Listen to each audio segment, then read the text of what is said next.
Welcome to my fish room. Okay, we're back at the hair algae tank. He's feeding his fish. So it's been, what, 2 weeks? I think about 2 weeks, yeah. I've done 3 water changes. Okay. Scratched off a lot of the hair algae. It still seems to come back, but not as badly, I guess. Yeah, well, we'll see. If we look at it, you can see how there's hair algae floating on the surface. Yeah, I scrape this every day. In the overflow. This is what comes up every day. It floats to the top, and then I have to... And if you look at it down on the rocks, you can see how it's getting a lot weaker, a lot stringier. So basically what we're doing is we're starving the nutrients out of it. You feed a lot of flake. Well, that's way more food than I'd feed. I've got a lot fewer fish than I used to. I probably should reduce it. Cut it in about a quarter. Like, that'll be one of your issues as to why the hair algae, because that's a lot of fertilizer. Okay, good feedback.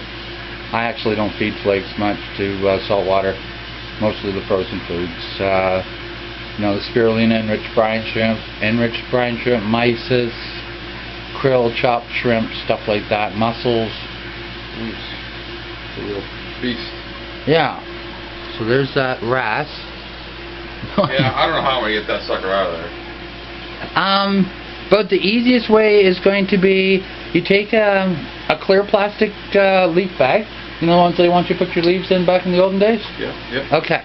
And you brace it open in the tank. Like, you put some sand in the bottom of it, you put some styrofoam in the top of it, and put some strings attached to the bottom of it, and then leave it in the tank. And feed your fish in it. When the wrasse you want goes in it, pull the strings, he's now in a plastic bag, just catch him out and away you go. That sounds creative. I've had issues where I had to remove fish and they weren't cooperating. I can imagine. So I've also hooked them out. I got some little number 26 hooks. They're like, you got to hang on to them with a pair of pliers to try to string them because your fingers are too big to cover the hook. Cool. And you got to have good eyesight, because I went into the fly fishing shop to get some once, and the guy says we don't bother selling anything smaller than a 22 because none of his guys can see well enough to string them anymore because young people aren't fly fishing. It's an old man's game.